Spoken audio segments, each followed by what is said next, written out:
In this episode, we start our seasonal RV summer in Maine. It's our most favorite place. It is.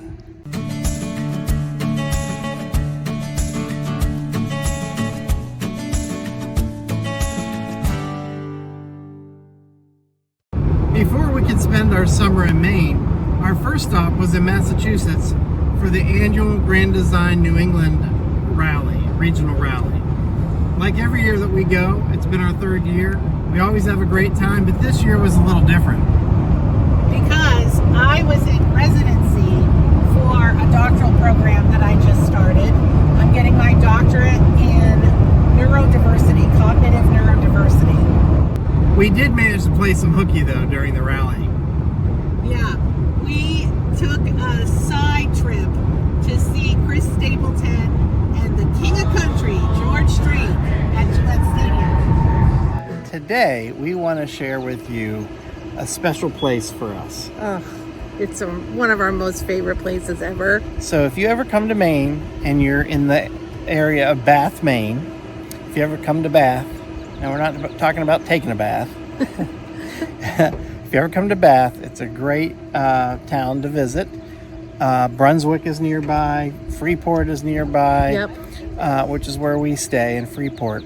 But if you go up the road a little bit, take a ride up the road a ways, up the road a bit. You can come to a place called Five Islands, Maine. It's in Georgetown, Maine. Mm-hmm. Five Islands in Georgetown.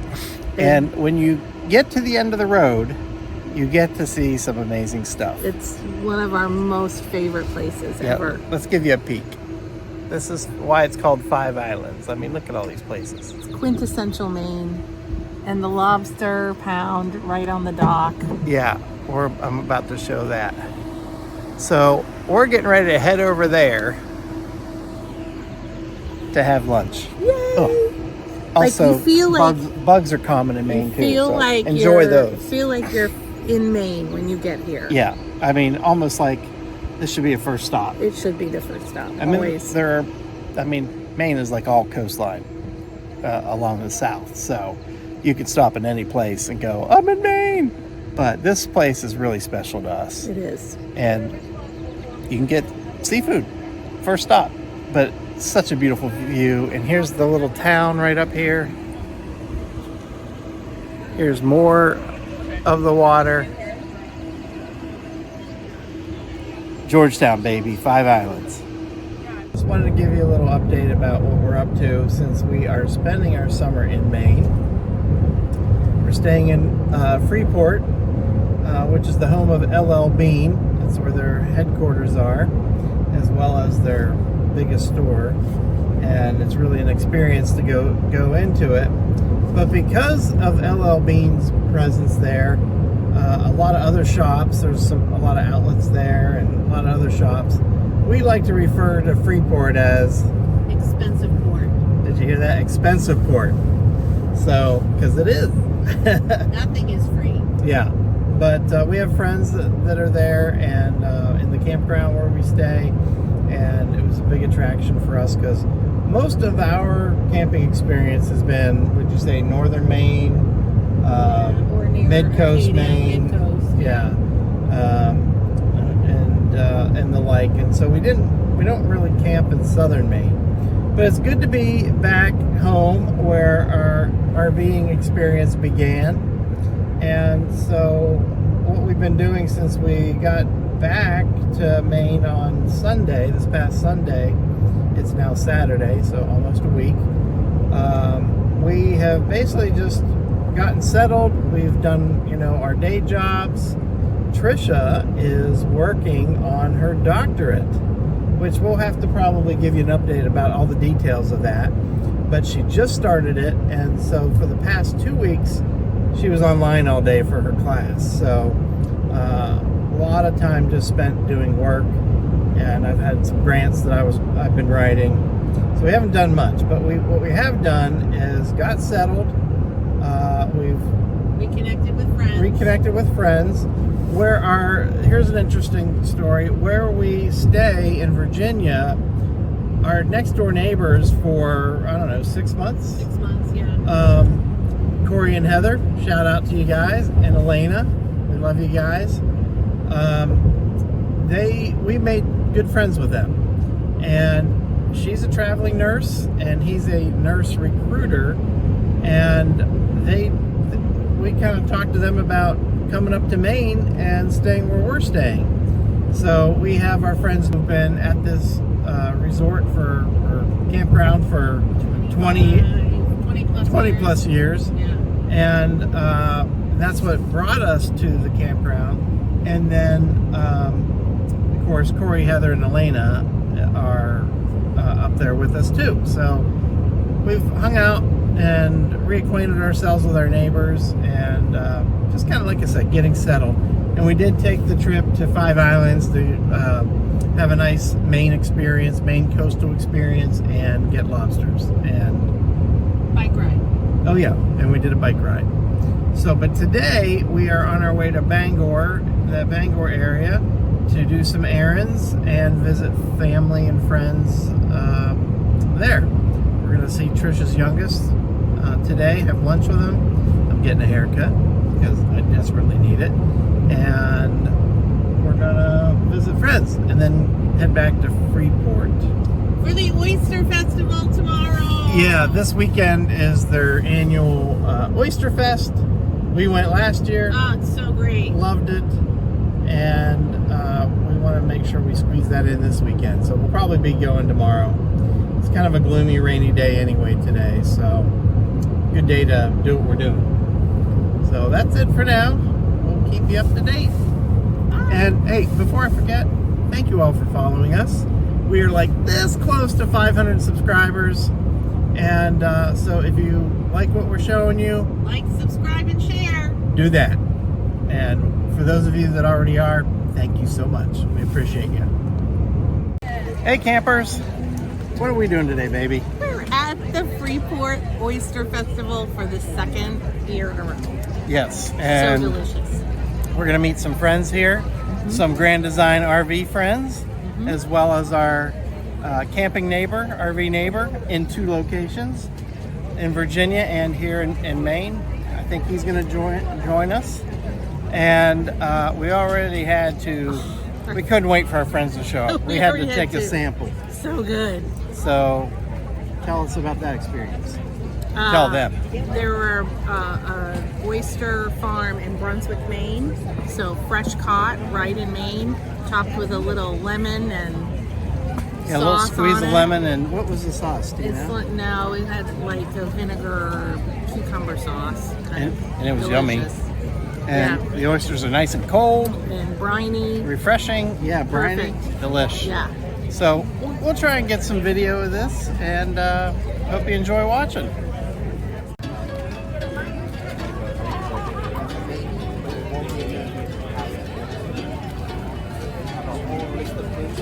This is where we got our first samples from.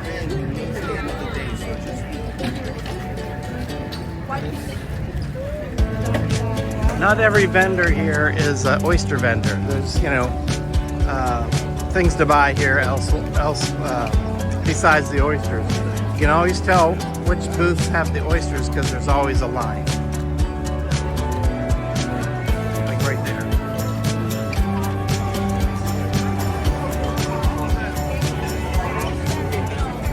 There's my bucket hat wife.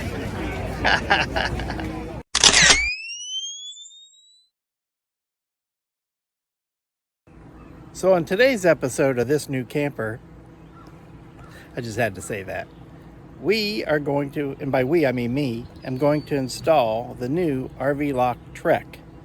Now some say this might be an easy project, but I've been hearing there might be some difficulties because we have a glass door. So let's see how this goes.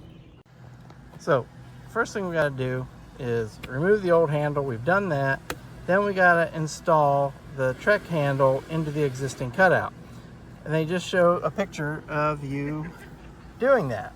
But the first thing you got to do is separate these two, and I don't see any screws in, so I'm like, why is it not separating? Well, you got to look closely, and right in here there is one bolt or screw in there, so I failed step 1 already. We'll keep you posted. All right, I got it separated, and the word on the street was sometimes these treks don't fit in with the glass door, or any of the handles with a glass door. So I don't know if that's true or not, but that's what I heard. But look at that, shabam. She's right in there. Took a little finagling, but they always do.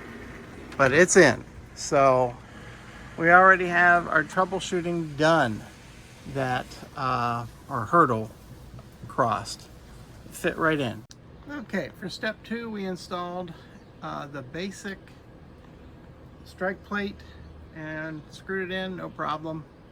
So 2 steps, 3 steps, however you're counting. Removing the old one, putting this one in, putting the strike plate on. I guess we're on step 3. So that's kind of where we are with things. Next step, we're going to get our back plate. We're going to plug it into here, tuck away the excess wiring, and screw the back plate into place. Then it's just programming. Okay, run into a couple of issues, nothing major. Just gonna work through it. You know, tucking the wire in, it kept getting in the way of this screw. So that took a couple of tries. Now I'm in a situation where I can't move the lock. So I gotta undo all 3 or all 4 and find out what's causing that. I'm guessing the post went in the wrong way, so gotta straighten that out. Okay, installation is complete. I was having an issue with the manual locking not engaging. There's a small post on the front side that this has to engage, and I couldn't get it to move, or it moved with no resistance. So those were the issues. But again, just had to line it up. It wasn't the post, it was the little stud that engages the back of this. Like I said, it either wouldn't move or it was just no resistance, all play. So I knew it wasn't engaging. So I think it was just lining it up just right, making sure, that this was all the way over to the left, and then screwing it down. And then that little cable kept trying to pop in front of that opening, so I had to keep aligning it. But we're all good now. I can hit the lock button and it slides, unlock button, it slides. I can do it manually, it slides. So now I just got to program it. All right, I almost forgot this last step, but as soon as you close your door when you're all installed, it'll become apparent that you have one more step, and that is to replace this doohickey. That's what you say when you can't think of the term, a doohickey. But anyway, when I would close the door, I'd really have to slam it with the one that came with the RV. So they give you, RV Lock gives you 2 options. I went with option B, but it still kind of catches, which just may be a lubrication and also the fact that it's new. This one actually doesn't seem to be much better than the one that was on the door originally, but if your door handle is flapping in the breeze, you know you got to push it to make sure, because there shouldn't be any play in it. So like I said, some lubrication, some usage might take care of that. But we're all said and done. I'm not showing you the programming part because that's none of your business. Actually, the directions are very straightforward. You can pick a code from 2 to 8 digits. So pick whatever code you want.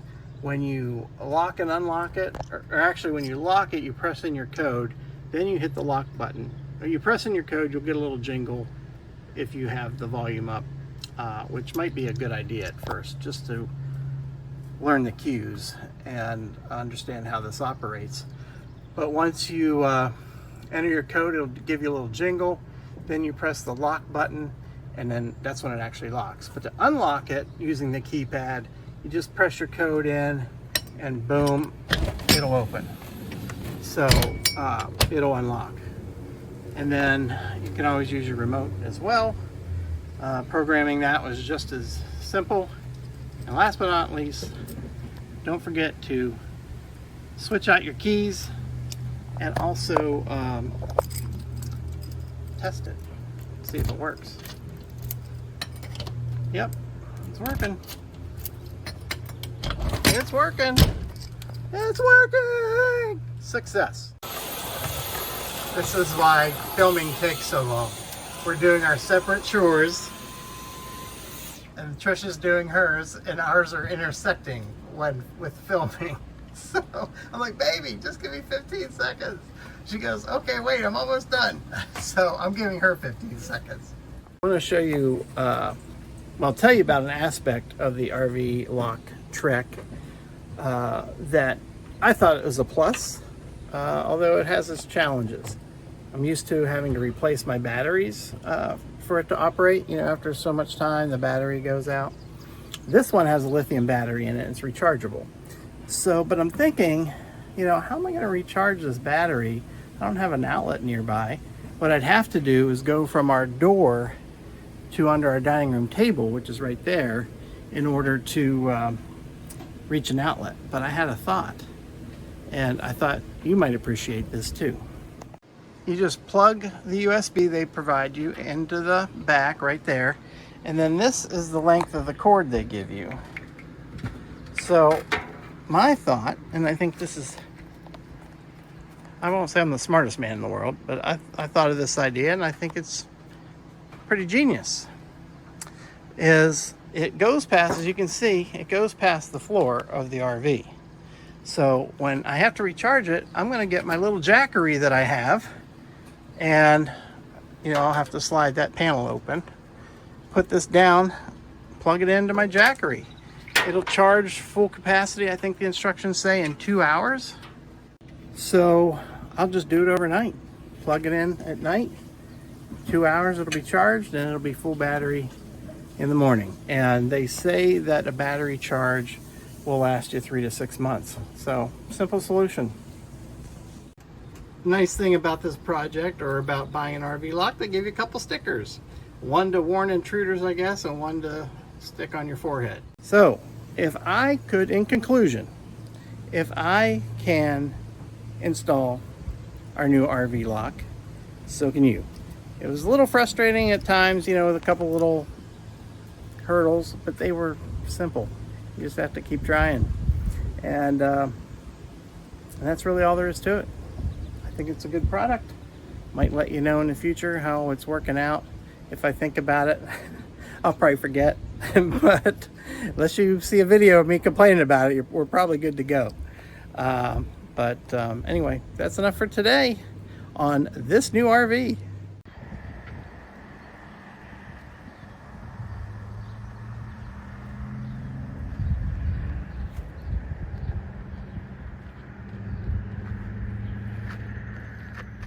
So what are we doing?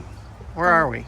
We are in the Scarborough Marsh, and we're going for a bike ride on the Eastern Trail, which is like a green belt trail that connects all of southern Maine. Sweet. So we did our chores today, right? You were cleaning the inside of the rig while I was putting the new RV lock on the camper. Yep. And now we're gonna go for a paddle. I mean, pedal. Pedal. Pedal. Paddle is another day. Yeah. Which we, you know, obviously from what I just showed, we can do right here. Because right up the road, oh, here's even a place if you have your own kayaks to put in. But there's a place up the road, the Audubon Society, right? Yep. And we can rent kayaks. So what do you say? So this is a new adventure because we've never been here before. Yeah, we've But been it's been past on my it. list. We've driven past it. Yeah. But so hopefully today, a nice pedal, ice cream in there for you, and seafood dinner for us. Stay tuned. Coming up. Coming up. Baby, what do you think of the trail so far? It's so beautiful. Yeah? Yeah. Like, describe it. First of all. Yeah. It's so wooded and quiet and cool, shady. Yeah, and Then we went through the marsh. yeah, It and was gorgeous. what are the negative things about It's bumpy. it? And Crossroads. crossroads where you have to go through the little gates. Yeah, it's definitely well used. Yeah. So hopefully our audio is okay, because we have smart helmets and we can talk to each other, and they're on right now. So you might hear the echo, but hopefully you're not hearing feedback. So, and people just fly down this road here. Lots of walkers and dog walkers and runners, and it's a well-used path. Yeah. So you gotta just, be mindful of other people. Yeah, but so far we're having fun. Oh my gosh, so great. Yeah. All right. So that was a lovely bike ride up until a point. Yeah. What happened, baby? Well, this is not my first time getting hurt riding, but I don't like to ride through those stanchions because I have fallen before, so I always get off and walk my bike through the gate. The problem is that this time I forgot to downshift into a lower gear, so when I got back on the bike and tried to pedal, it was in a much higher gear, and I ended up blowing out my knee. So I was in excruciating pain. I couldn't ride any further. I ended up on the side of the trail, and Gary, my hero, saved his damsel in distress by riding all the way back to the truck, and then getting the truck, coming to find me, loading the bikes by himself, helping me into the truck because I was really hurt. But that didn't stop us from the rest of the day from getting seafood and ice cream. But unfortunately, that injury sidelined me for the rest of the summer. So all of my plans to bike and hike and kayak came to a screeching halt as I had to let my knee heal for a good 2 months. Yeah, it kind of put a damper on our other plans for the summer, but it happens. It happens. But I'm all better now. yes. So if you're gonna ride that trail and you want to reward yourself with some seafood, we went to Bailey's Seafood Restaurant. It was delish. It was excellent. Be prepared for a crowd, but I don't think the wait was that bad. No. And we got a table and saved our table once we ordered. And the ice cream was for Trisha, and it was for medicinal purposes. So Ice cream cures everything. yeah, so it was we were able to complete our plans for the day, just not complete the biking mission. On this episode of this Maine adventure, where are we? In the most beautiful place, one of my happy places, Yeah. Moosehead Lake, Greenville, Maine. We're spending the weekend here with friends, and we are so excited. And Penny is about to get excited because she's in there, and she's about to get in there. So that'll be fun to watch. All right, baby, let's do this.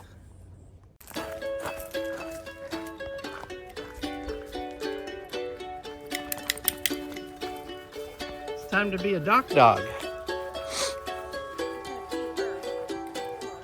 Finding her spot.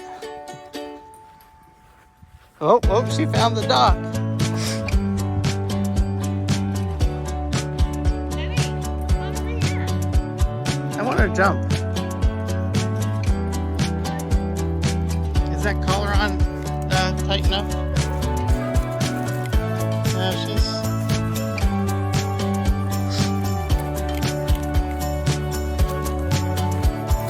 she's being shy.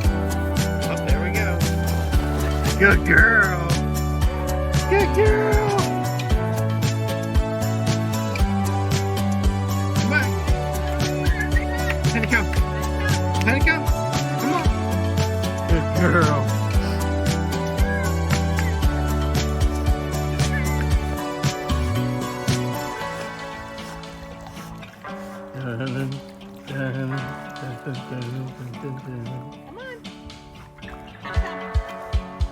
Good girl, Penny. Good girl. Good girl. Not done yet.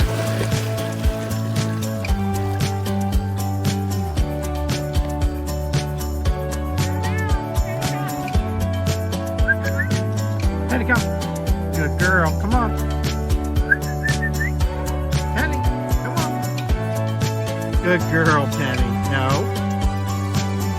Stay here. Good girl.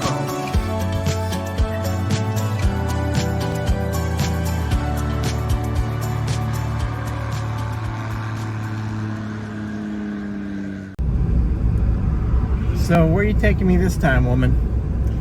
I'm taking you on a date night for your birthday.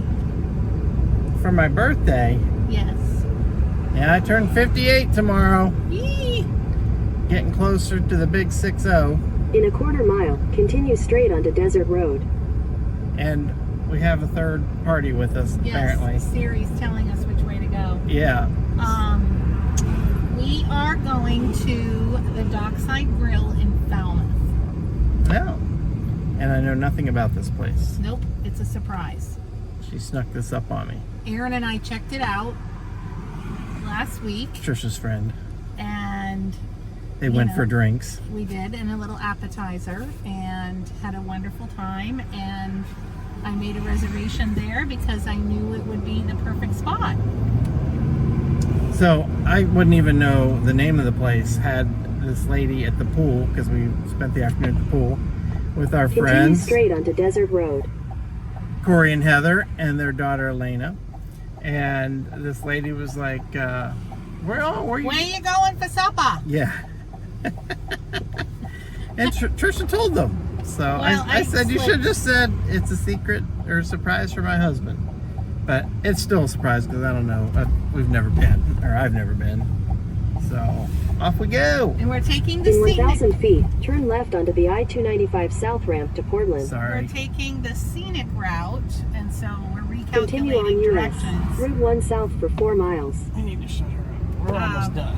Yeah, we are taking the scenic route down Route 1 into Yarmouth, and then cutting across into Falmouth. It's such a beautiful drive. We drove back this way last week, and it was just stunning. So I wanted to, instead of taking the highway and doing that, so making an adventure out of it. I love when we do that.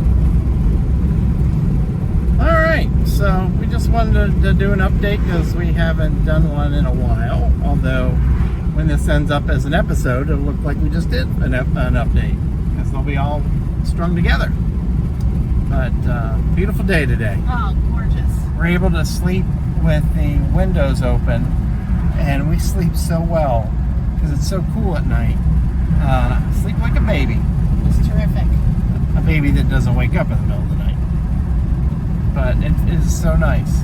It was so cold, we had to put blankets on Penny this The morning. dog was freezing when she woke early this morning. Yeah, she was curled up into a little ball. And I'm like, oh, I guess she needs some covers. So we did the best we could for her. And she must have wanted it because she didn't move. No, she was cold. Yeah. So, all right, we're going to say goodbye. This is where Trisha has brought me for my birthday dinner. Thank you, sweetheart. You're welcome. There's a view of the water. And here's a view of the restaurant. It's called Dockside Grill. Dockside Grill. So very scenic, very pretty. Let me flip the camera around. How pretty this place is. Check this out. Isn't that cool over there?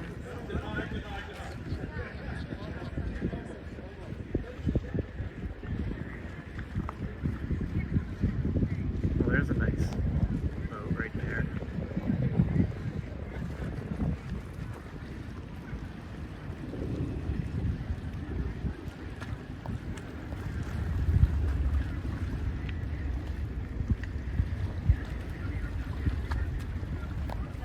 Well, I don't know. I love Maine. It's so beautiful. It is. You know, Perfect place for summer. yeah, I mean, right here on the water, but last weekend we were up in the mountains at Moosehead Lake. Yeah, so great. Didn't see any moose, but beautiful. Now look at this. American flag reflecting in the window. It's beautiful. That's pretty. All right, can't wait to see what we're gonna have for dinner. See what fare they offer. Let me guess. I'm thinking maybe seafood. Good guess. All right. And of course, we had to squeeze the truck in there. Trisha drove, but I had to park it. Yeah, I'm not parking that beast. We had to dock that thing dockside. Yeah. All right, let's go poke around. Oh, look, there's a little bridge to the dock over here. Yeah. Let's go check that out. We're here hobnobbing with the wealthy. Look at this, someone's private dock. You think that'd be far enough, but no. It keeps going. Still going. Still going. There you go. And then if you look over here, right there, someone's got a little house over there, right on the water, deco, right on the water. And then, oh, you know what? That's Portland Marina over there, because we did see the sign for that. I think that's what that is. Look at these boats coming in.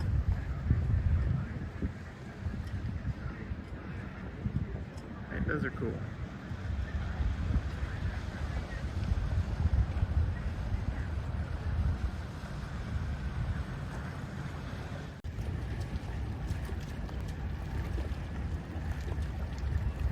All these dinghies and no one's playing with them.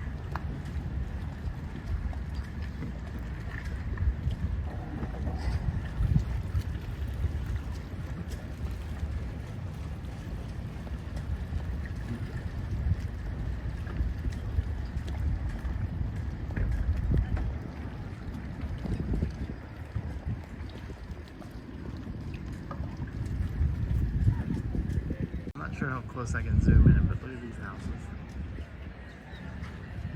Lifestyles of the rich and famous.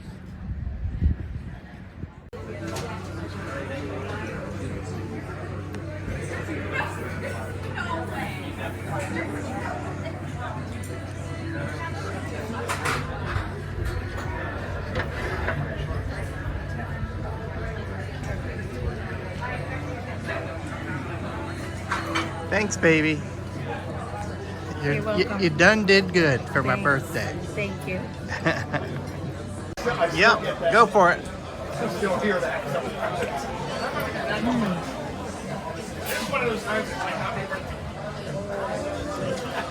What'd you use, cocktail sauce? Oh my God, so good. Yeah.